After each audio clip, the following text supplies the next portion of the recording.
Sí, buenos días, ¿cómo está? Estamos aquí en el 8 de febrero ya, nuestro sexto programa en Generaciones Radio, estés donde estés. Estamos en el programa Entrelazando Psicología y Ajedrez. ¿Cómo te encuentras, Job? Muy bien, profesora Emilia Dore. Muy bien, empezando este programa número 6 ya que corresponde a esta primera etapa que hemos experimentado y a su vez también aprendido mucho con respecto a este mundo de lo que es el tema radial. Qué bien, Job. Siempre recuerdo que si quieren comunicarse con nosotros lo pueden hacer por el WhatsApp 809-216-0036 como por DM en el Instagram Entrelazando Psico y Ajedrez. Sí, hoy tenemos un tema muy llamativo que es a Sigmund Freud. En el poco tiempo que tenemos de programa vamos a tratar de explicar algunos conceptos básicos con respecto al pensamiento de Freud, a lo que tiene que ver con psicoanálisis, a la importancia que tiene este a nivel mundial con respecto a la cultura del siglo XX. Vamos a comenzar diciendo algunos datos con respecto a él para que ir a poquito entrando ya en terreno. Sigmund Freud nació en lo que hoy día prácticamente fue República Checa, en una ciudad chiquitita, Breuil que se llama, y posteriormente, casi a los 3 años, esto acaeció en el año 1856, a los 2-3 años ya ellos, su familia, que el papá él trabaja en todo lo que tiene que ver con la venta de lanas, buscando una mejor vida, se van a Viena, ¿ya? Por eso el concepto de Viena siempre está muy arraigado, todo lo que tiene que ver con la historia de Freud. Freud es una persona muy interesante porque marca un antes y un después con respecto al pensamiento moderno.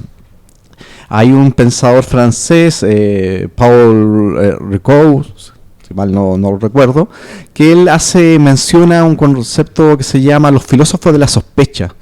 En estos filósofos de la sospecha menciona 3 personas, 3 destacados intelectuales, uno es Sigmund Freud, otro Karl Marx y el otro es Nietzsche, Friedrich Nietzsche. 3 personas que en ámbitos distintos y muchas veces hasta en contextos distintos y en épocas distintas marcaron un quiebre determinante en la historia del pensamiento moderno. ¿Qué quiere decir esto? Quiere decir entonces que estos pensadores, independiente que uno esté de acuerdo o no con ellos marcan la diferencia con respecto al avance, tanto a nivel científico, en este caso puntual de lo de Freud, que lo vamos a conversar hoy día, pero también a nivel a nivel epistemológico, tiene que ver con conocimiento. Carlos Marx lo hace a nivel de la crítica que hace con el libro Capital, ¿cierto?, de 1867, con el pensamiento también lo que tiene que ver con el concepto de lucha de clase y lo que tiene que ver con el horizonte del comunismo. Nietzsche es muy importante porque hay un quiebre con respecto a la moral cristiana. O sea, Nietzsche totalmente, con su libro, un ejemplo de Anticristo, hace un quiebre con esto. Él dice que la moral cristiana es prácticamente la que tiene estancado al ser humano hoy en día. Y eso pasa también un poco con Freud, que tiene que ver con el tema del inconsciente. O sea, el gran descubrimiento, uno de los varios descubrimientos, pero el gran descubrimiento de Sigmund Freud obviamente es un concepto bastante nuevo para la época, que es el inconsciente.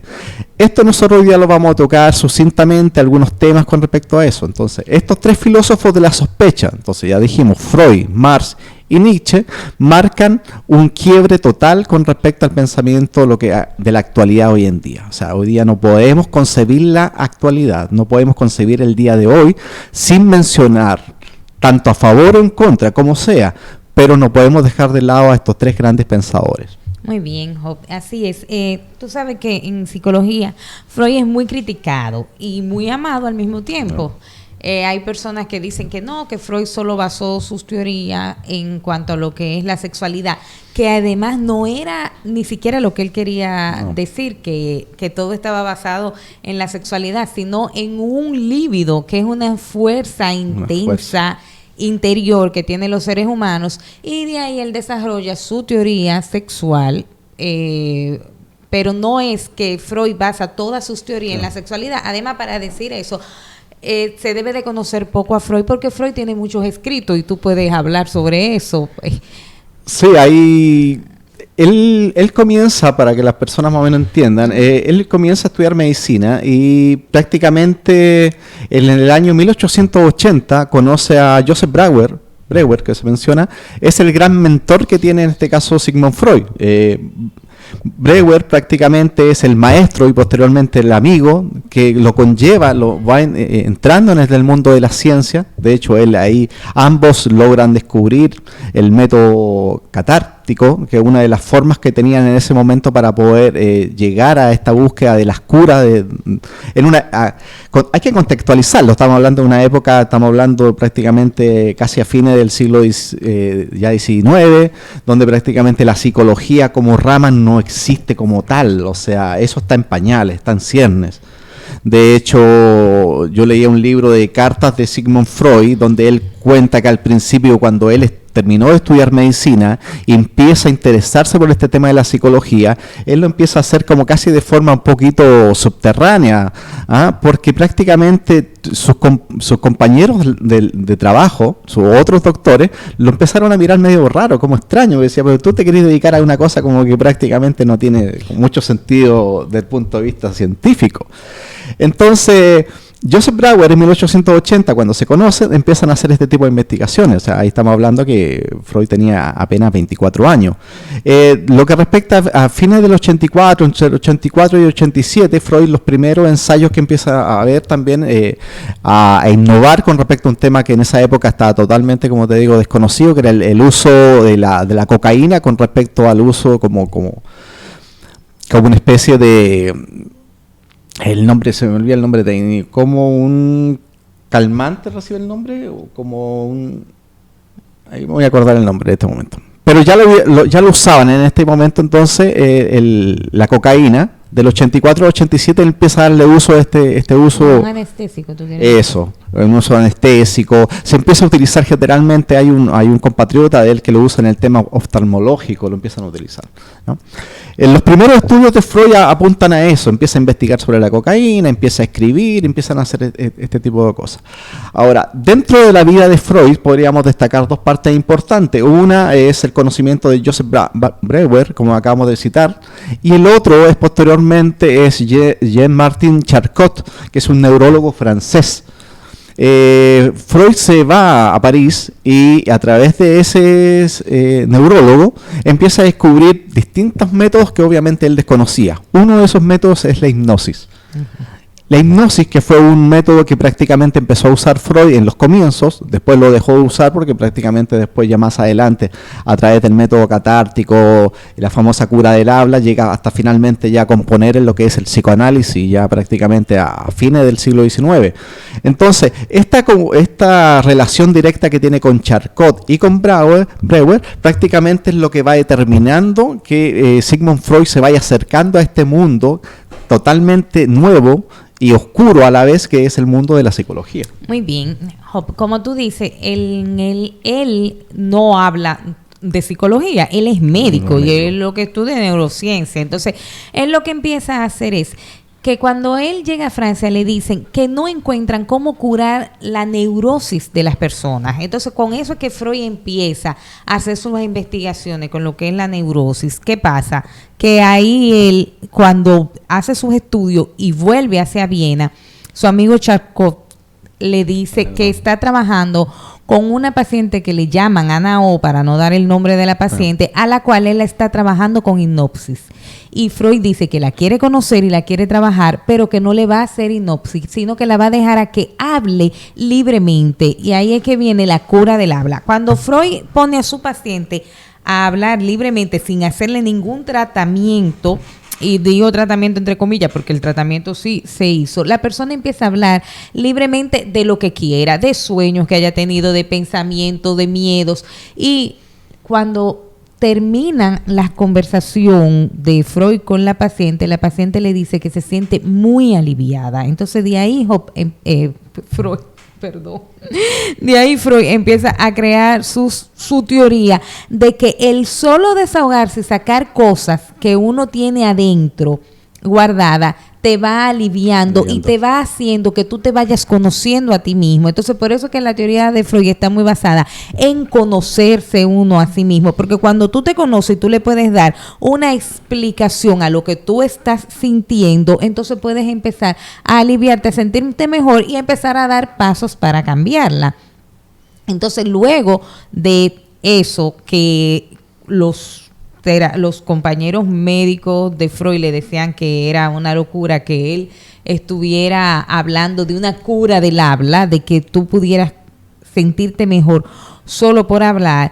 Freud dice, es que hay alguna parte en el cerebro de nosotros que no está consciente y que está almacenando situaciones que nosotros hemos vivido en nuestra niñez que nos han marcado y es la que nos hace ser el adulto que nosotros somos ahora. Sí, es muy llamativo. Fíjense ahora lo que viene. Estamos hablando que a finales del siglo XIX, Freud habla de un concepto de líbido, una concepto totalmente desconocido, y a su vez empieza a hablar de temas como el desarrollo sexual infantil. O sea, hasta el día de hoy, en el pleno siglo XXI, nosotros sabemos que cada vez el tema de la sexualidad es un tema tabú. Obviamente tiene que ver directamente con los patrones que tenemos a nivel social y mayoritariamente por el tema de la iglesia. Para la iglesia siempre ha sido como un tema tabú, de eso no se puede hablar. Entonces, ese tema de tabú, que de hecho hay un libro de Freud del año 1913 que se llama Tótem y Tabú, que habla específicamente de eso, hace un análisis antropológico con respecto a lo que han sido los tótem y los tabú a nivel histórico. Pero Freud empieza a hablar de este tema sexual desde el nacimiento. O sea, él dice entonces hay un choque muy grande con respecto a la época y hasta el día de hoy. Hasta el día de hoy. O sea, no es casualidad. Por ende, Freud siempre pasa a ser como una especie como de demonio, una especie así como alguien malo socialmente, porque está hablando de ciencia. Ahora, es una ciencia que hasta el día de hoy está en duda, porque muchos de eso se dice que no hay un método científico detrás. Freud no tiene método científico detrás, y por eso es que no lo consideran como psicología. Porque para que sea psicología tiene que pasar por el método científico. Sí, entonces, por eso las personas pueden estudiar psicoanálisis sin ser psicólogos. Sí, pero ahí podemos poner el mismo ejemplo de lo que pasa con el tema de la terapia gestal, que tampoco tiene un método científico que la sustente y la terapia gestal hoy día sigue siendo obviamente una gran rama dentro de la misma psicología humanista. Sí, claro. Para nosotros Freud es determinante porque representa, como les decía al principio, un antes y un después con respecto al pensamiento moderno de lo que es hoy día. Entonces, el concepto de psicoanálisis, que es el que va a aplicar Freud con sus pacientes, que empieza a experimentar, es el mismo que nosotros nos vamos a dar cuenta que en el transcurso de su vida, hasta llegar hasta su muerte en 1939 en Londres, no olvidar que Freud se tiene que ir de Alemania desde la llegada de Hitler al poder en el año 33, donde muchos se fueron. Estamos hablando de la misma escuela de Frankfurt, la misma escuela de donde estaba Adorno, Marcuse, todo ello, el mismo Erich Fromm posteriormente, la mayoría se termina yendo a Estados Unidos. Freud en su caso se fue a Londres y ahí fallece el 39. Ahora, el pensamiento de Freud es tan extenso, y esa es una de las cosas más llamativas que tiene, y que otras áreas de las ciencias sociales, en este caso puntual de la psicología, no lo tienen, es que a través del psicoanálisis se puede implementar como una especie de patrón para poder analizar distintas situaciones desde el mundo social.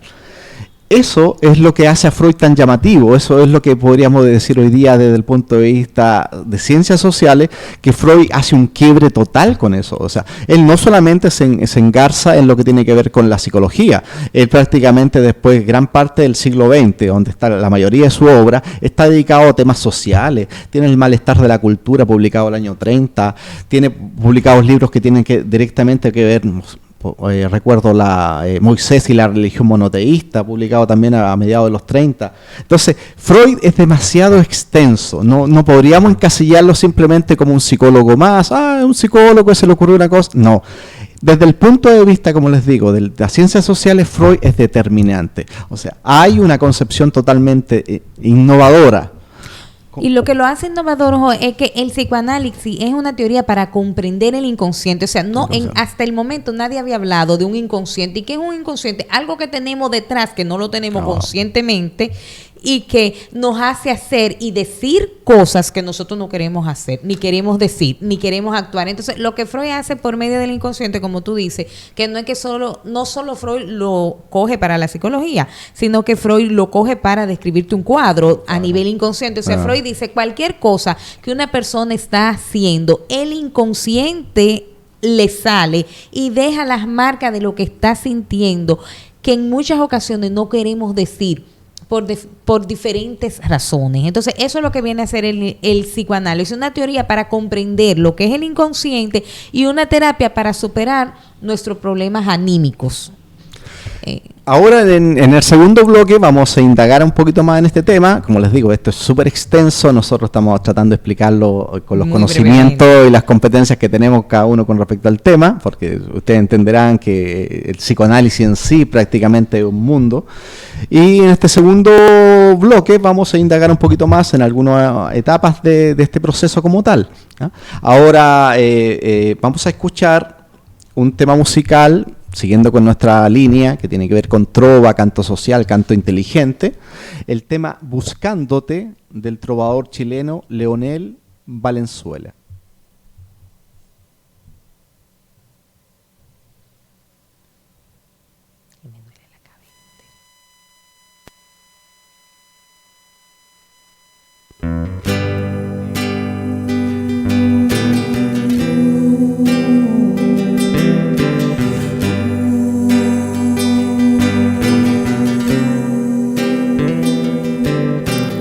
Tantos años te esperé a que llegaras por mí, y muchas veces llové y otras tantas te soñé.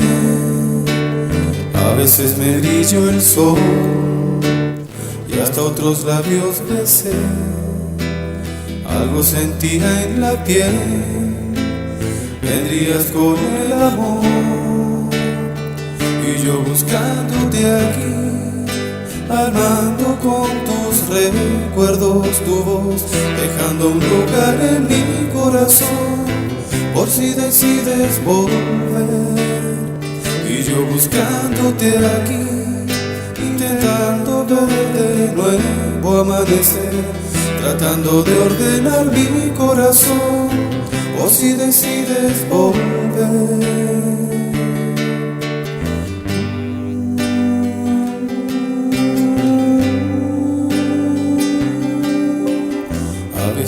Puedo más, he tratado de entender todo lo que sucedió y me voy por la ciudad.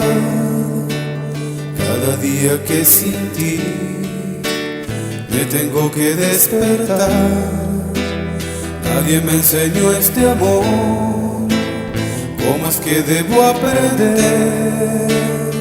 Y yo buscándote aquí, armando con tus recuerdos tu voz, dejando un lugar en mi corazón, por si decides volver. Y yo buscándote aquí, intentando ver de nuevo amanecer, tratando de ordenar mi corazón, por si decides volver. Y yo buscándote aquí, armando con tus recuerdos tu voz, dejando un lugar en mi corazón, por si decides volver. Y yo buscándote aquí, intentando ver de nuevo amanecer, tratando de ordenar mi corazón, por si decides volver. Y yo buscándote aquí, armando con tus recuerdos tu voz, dejando un lugar en mi corazón, por si decides volver.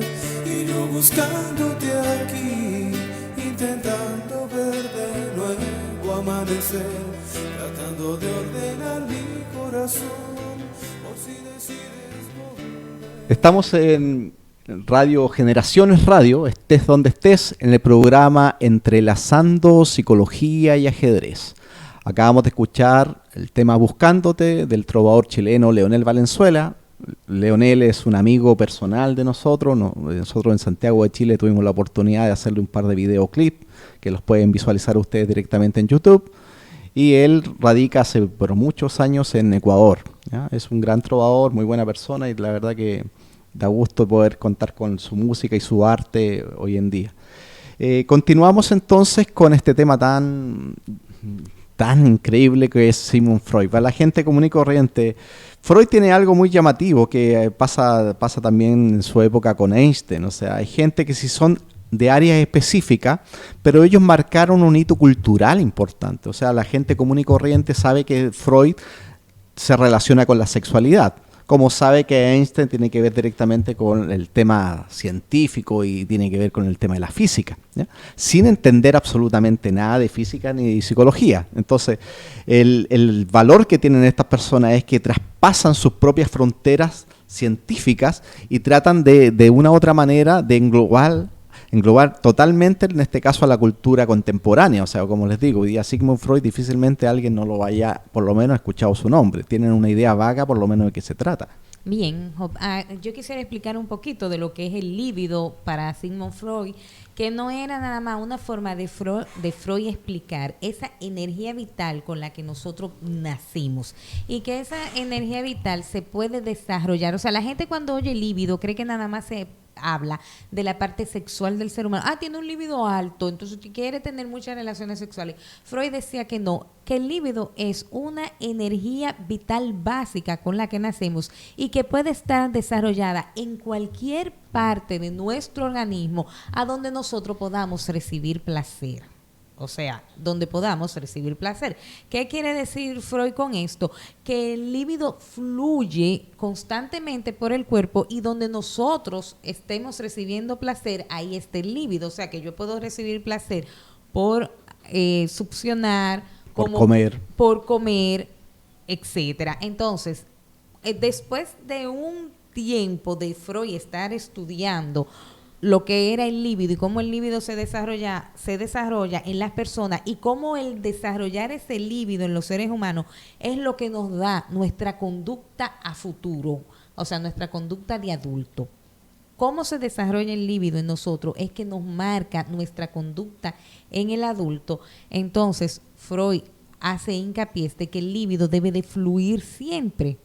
Si nosotros se nos queda el líbido detenido en algún momento, en alguna parte de nuestro cuerpo, eso es lo que hace que nosotros podamos desarrollar algunos trastornos, como por ejemplo, si nosotros somos histéricos con la higiene, esas personas que tienen que estar limpiando constantemente. Freud decía, eso fue porque en una de las etapas del desarrollo que él desarrolló, las etapas psicosexuales, en el momento de esa etapa pasó algo traumático en ese ser humano, que en su adultez él se refugia en esa etapa para lograr sacar esa gran energía vital que tiene en su cuerpo. O sea que para poder explicar, para poder entender eso, hay que explicar lo que son las etapas psicosexuales de Freud, la cual empieza la primera empieza de los 0 años a los 2 años, que es la etapa oral, y como yo decía, es la etapa donde el bebé succiona, es donde el bebé tiene una conexión muy fuerte con su madre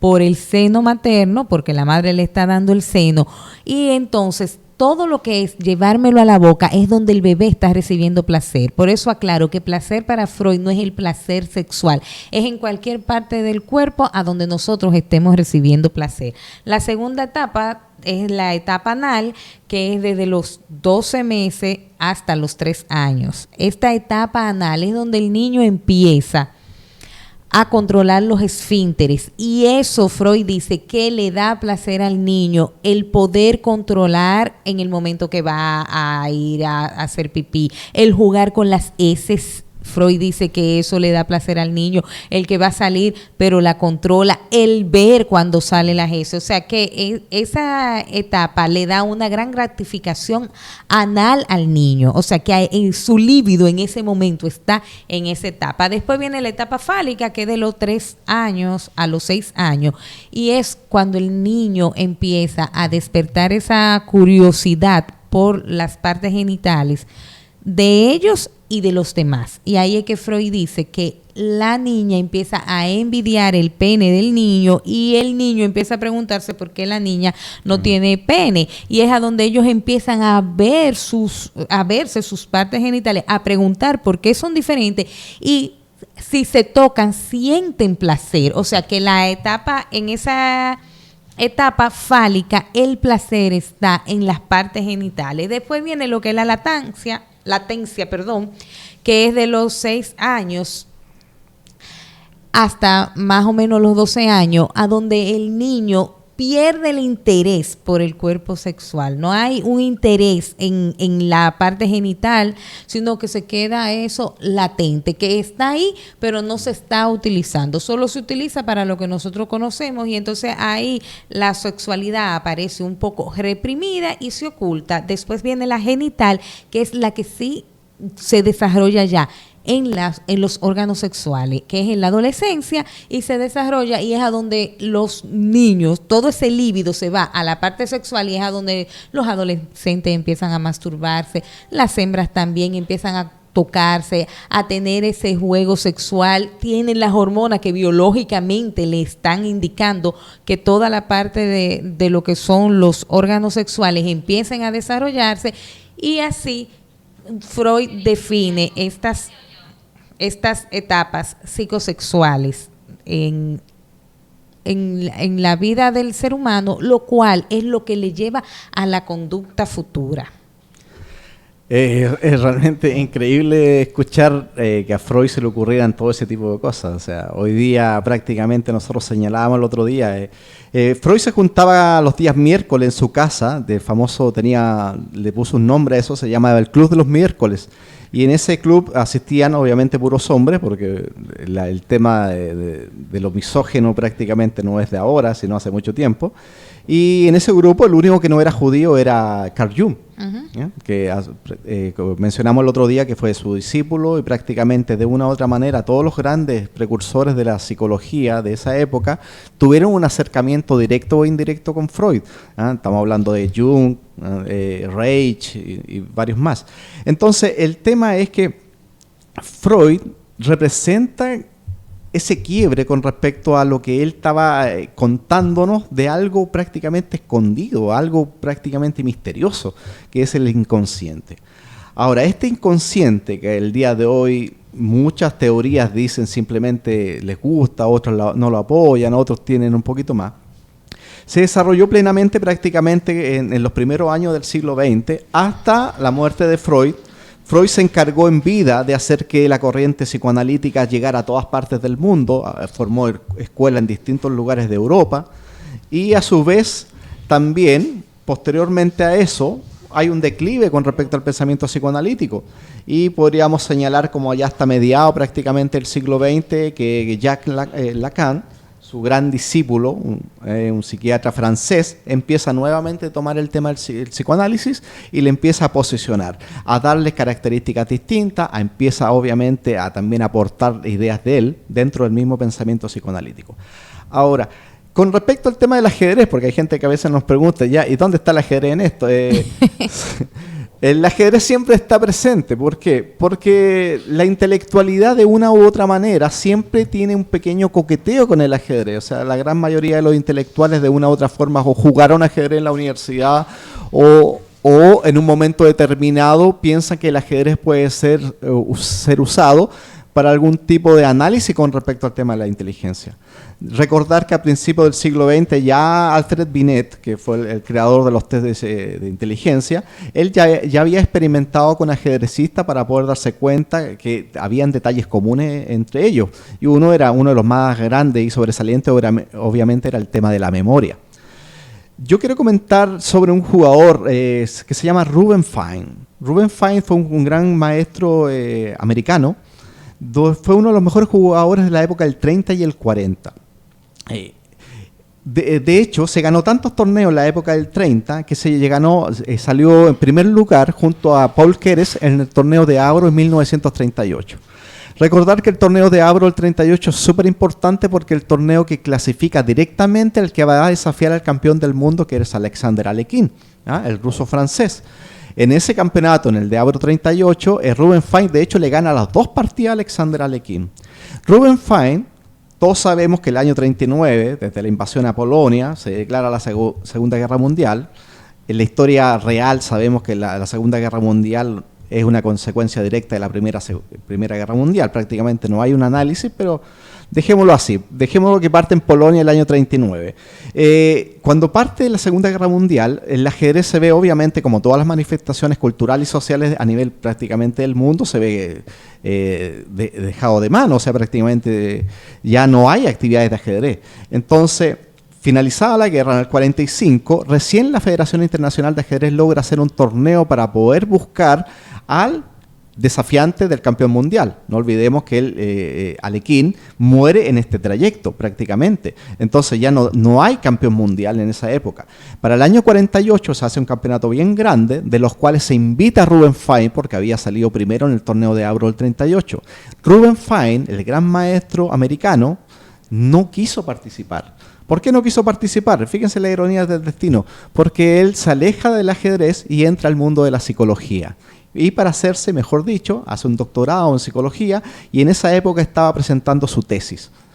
Dr. Fine, ¿ya? Él hace lo siguiente. Él se dedica por completo al psicoanálisis. En el año 53, Bobby Fischer, cuando recién tenía 13 años, lo llevó, él ya venía totalmente a un poco alienado con el tema del ajedrez, estaba totalmente entusiasmado. La madre, Regina Bender, toma a su hijo, a Bobby Fischer, y lo lleva a ver a un psicólogo. ¿Por qué? Lo lleva a ver a un psicólogo para que le diga qué le pasa a Bobby, por qué Bobby en el fondo no está yendo al colegio, por qué no le gusta tanto el colegio y por qué está tan inmerso en este mundo del ajedrez. Irónicamente es que estas cosas del destino, el psicólogo que lo ve es Ruben Fine. Y Ruben Fine cuando habla con Bobby Fischer, la verdad que lo que hacen es terminar jugando ajedrez. La historia cuenta que Ruben Fine posteriormente hace un libro también muy famoso en el mundo del psicoanálisis que se llama sobre la historia del psicoanálisis, un libro que publicó el año 1979. También hay que mencionar que Ruben Fine trabajó directamente, fue amigo y trabajó profesionalmente con Ernest Jung, que es el gran biógrafo oficial que tiene Sigmund Freud. ¿Ya? Entonces, esta relación del ajedrez, el psicoanálisis, Ruben Fine tiene un libro muy famoso que también se llama La psicología del ajedrez, del jugador de ajedrez. ¿Ya? Todo esto nos conlleva de una u otra manera a esta relación que existen de las ciencias, como le digo, con el tema del ajedrez. En este caso puntual con Ruben Fine, que es uno de los grandes psicólogos prácticamente del siglo XX y que tiene grandes aportes tanto en el mundo ajedrecístico, como pudo haber llegado en su momento hasta ser campeón del mundo, y en este caso puntual en el mundo de la psicología. Bien. Vamos a nuestro siguiente tema musical. Bien, vamos al siguiente tema musical que es se llama Cachito, campeón de Corrientes. Y es del trovador, cantante, recordarme el nombre, argentino, recordarme el nombre me recuerdo a la vuelta. Hoy no está bien tu memoria. Sí. Tengo tanta cosa en la cabeza. Voy a acordar.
su inocencia y entre las cuerdas se vio sangrar sus redondas cejas.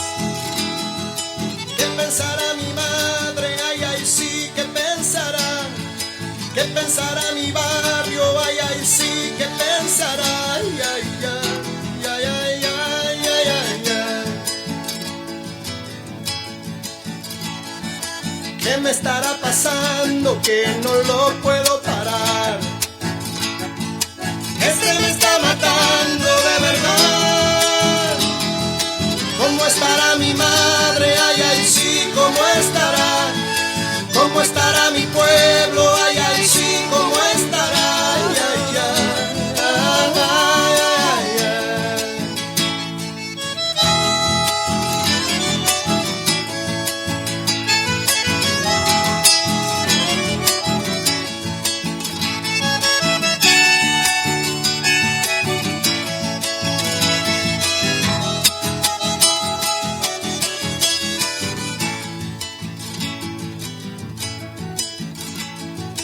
Llora Corrientes, llora la derrota de su campeón.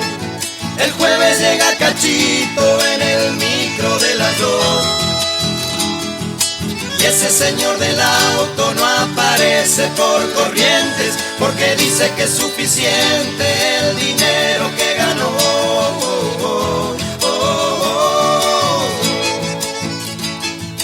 Y ese señor del auto no aparece por Corrientes, porque dice que es suficiente el dinero que ganó.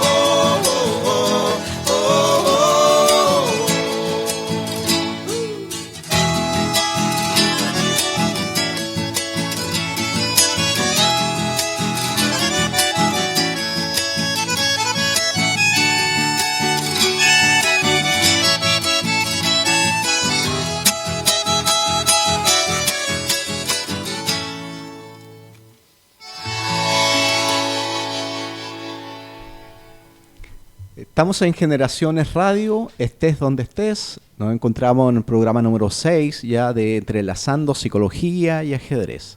Acabamos de escuchar a León Gieco, que se nos acaba de olvidar, pero es parte del proceso también de la memoria, ¿ya? León Gieco. Ahora vamos a continuar entonces dándole la palabra a la profesora Emilia, que nos comente algunas cosas que tienen que ver con el proceso de psicoanálisis y Sigmund Freud. Ya, no estábamos hablando, o sea, voy a seguir hablando, pero de las etapas del desarrollo, Okay. no del psicoanálisis. Entonces yo decía que Freud decía que si alguna persona se quedaba fijada en esa etapa del desarrollo, es porque en el momento en que estaba sucediendo esa etapa del desarrollo no se podía desenvolver de buena manera. Por ejemplo, si un niño le destetaban desde temprana edad, le quitaban el seno de la madre, es un adulto que regularmente come mucho o bebe mucho insaciablemente. O si una persona en el momento en que le están enseñando a controlar sus esfínteres es enseñado de una manera muy drástica, muy imponente, de una manera donde el niño se siente maltratado, entonces llega a ser un adulto que es sumamente higiénico, un adulto muy quisquilloso, una persona que tiene problemas con lo que es la limpieza. O sea que Freud lo que nos quiere decir es que como nosotros vayamos desenvolviéndonos en esas etapas del desarrollo es lo que nos va a llevar a tener nuestra conducta futura. Entonces, él decía que el ser humano debe de pasar por esas etapas de su vida y que sean desarrolladas lo más normalmente posible para que su conducta en el futuro como adulto esté dentro de lo que son los parámetros de la normalidad. Y decimos los parámetros porque sabemos que la normalidad es la normalidad para cada persona. Entonces, hay una etapa que es a los 4 años que Freud menciona, que es yo pensé que tú lo ibas a decir. No, me estoy limpiando. Que es el complejo de Edipo. Entonces, ahí se da todo, tú, si quieres hacer la anécdota de por qué Freud le pone ese nombre. No, es simple. A su vez, como Platón utiliza la literatura para explicar su fenómeno, en el caso puntual lo que tiene que ver con la alegoría de la caverna y la otra alegoría del caballo alado, Freud utiliza también la literatura y ve reflejado en este caso el tema de Edipo Rey, de Sófocles, ¿cierto? En este cuento, en esta historia prácticamente, de donde el hijo, después de anunciársele a través de un oráculo que iba a realizar varias cosas, entre ellos matar al padre y esposar a la madre, ese fenómeno que prácticamente es parte de la mitología y de hecho Sófocles es uno de los grandes referentes que tiene la cultura en esa época griega, Freud se encarga de tomar eso, extrapolarlo acá y llega a darse cuenta que en esa historia es donde encajan prácticamente todo lo que él quiere explicar. O sea, hay una rivalidad directa con el padre y eso Freud lo explica posteriormente en el libro, como yo les mencionaba, en Moisés y la religión monoteísta. Freud hace un análisis con respecto al tema de la protohistoria y él dice que en la protohistoria había un macho dominante que era el dueño de todo, en este caso la hembra. Entonces, para poder aspirar a llegar en este caso a tener algún tipo de hembra, para poder procrearse, había que obligatoriamente luchar por quitarle el puesto al macho en este caso. Y en ese análisis prácticamente que Freud se empieza a dar cuenta, fíjense que aquí Freud está haciendo análisis desde el punto de vista antropológico, desde el punto de vista literario, es una mezcla de todo, por eso es tan impresionante su obra.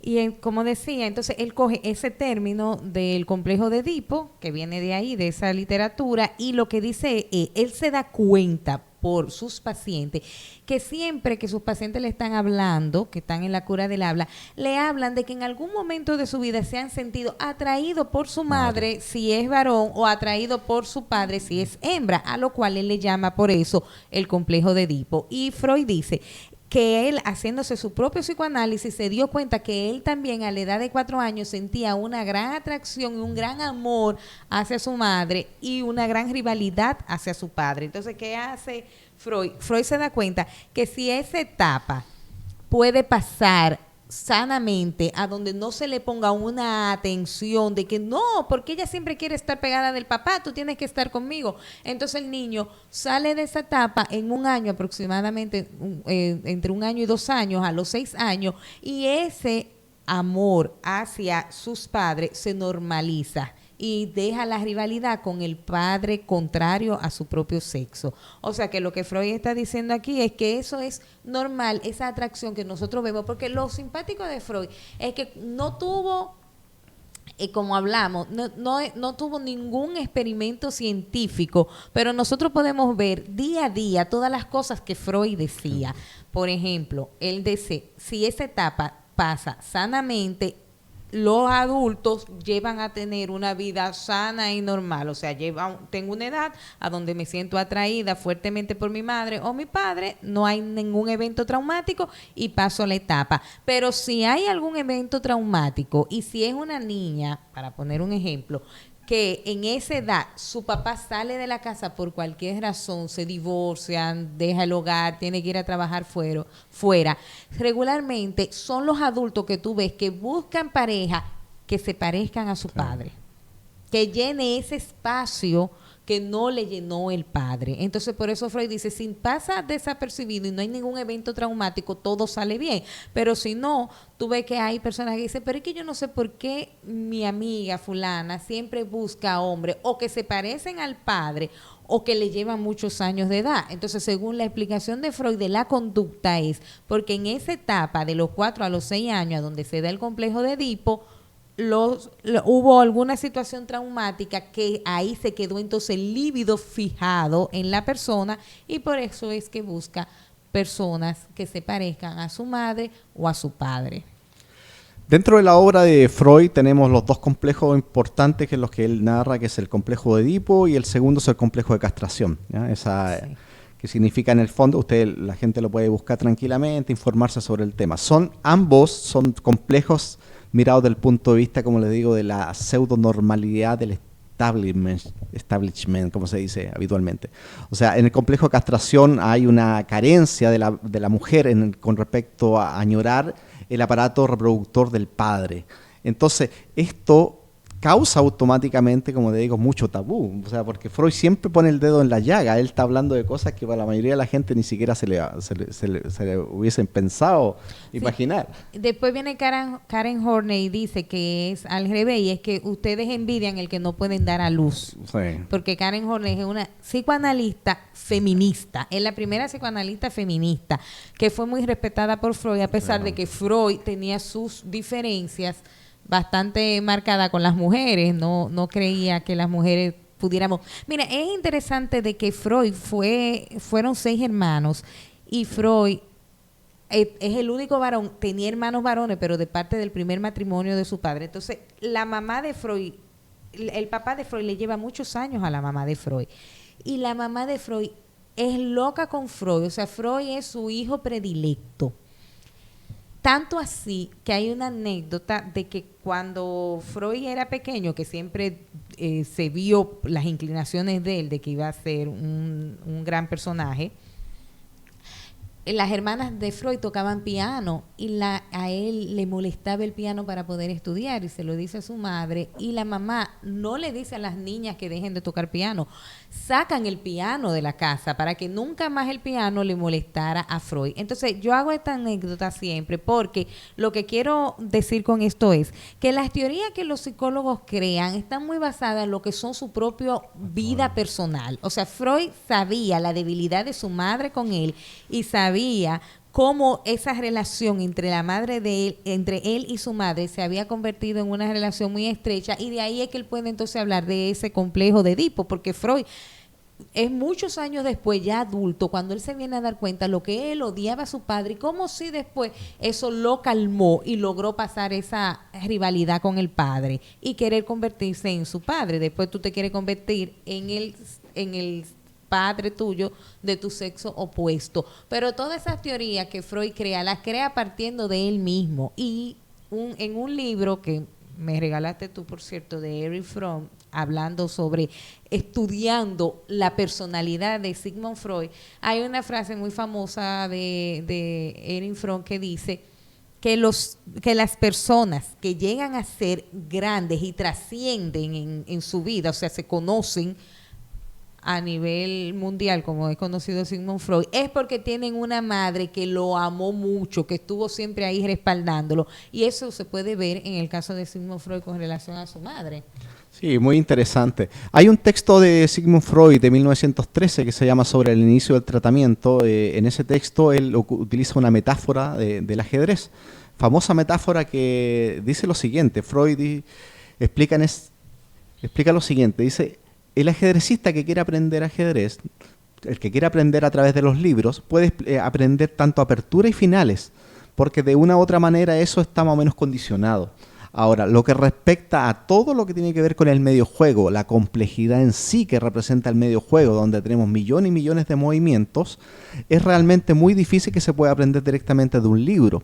De hecho, eso, el mediojuego, debería aprenderse desde el punto de vista del entrenamiento, ver partidas con los maestros.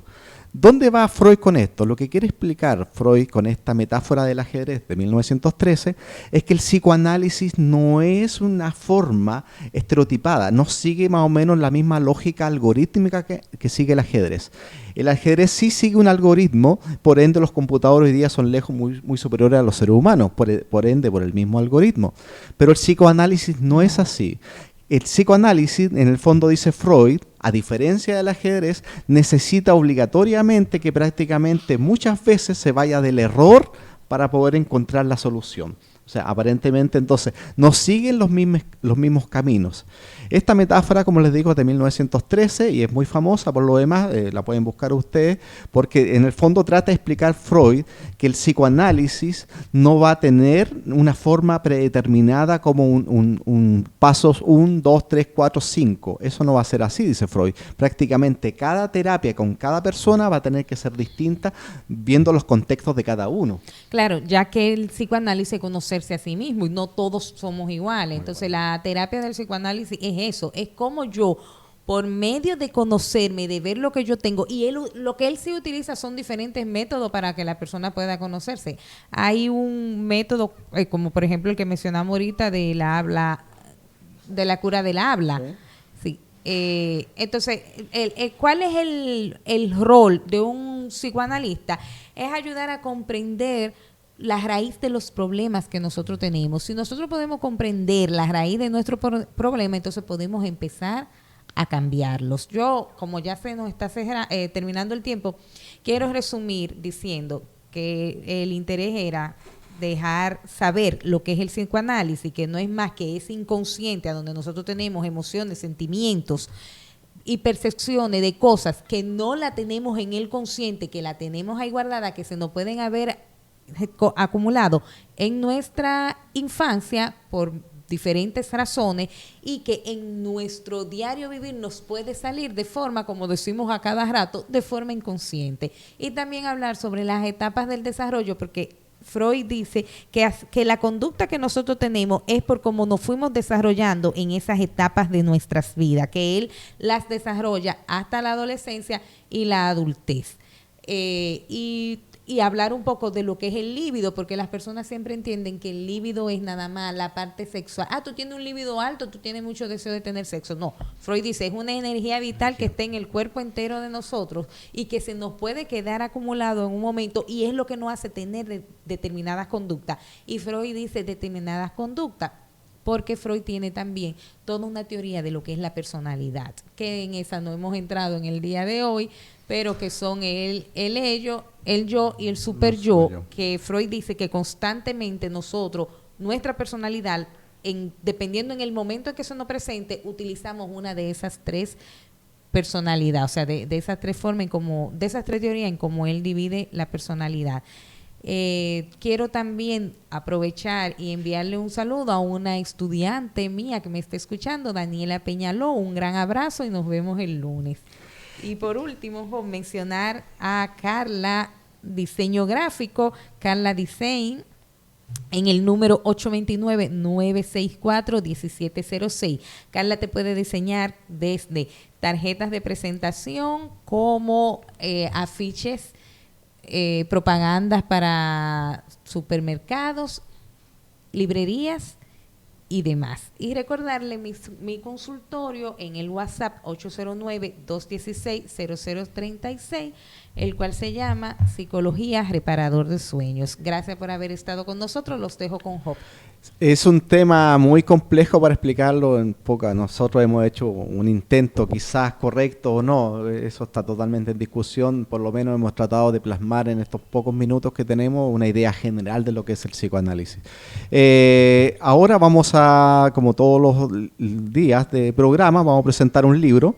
El siguiente libro es Freud para principiantes, aprovechando el tema de hoy. ¿Ya? Este libro, como bien lo dice, es para principiantes. Son libros bastante interesantes para las personas que quieran tener una cultura general. No para las personas que se dediquen a la psicología, obviamente, no. ni para estudiantes, pero para las personas comunes y corrientes que quieren tener un nivel cultural un poquito y entrar de a poquito, aunque sea en el mundo del psicoanálisis, de Freud y todo lo que ello conlleva. Es un libro muy interesante, Freud para principiantes. Yo me despido agradeciendo obviamente a Radio, a Generaciones Radio, estés donde estés, y también a la librería Víctor Jara, Santiago de Chile, donde pueden conseguir mucho de este material que nosotros tenemos disponible. Nuestros grandes saludos a todos. Gracias. Generaciones Radio presenta.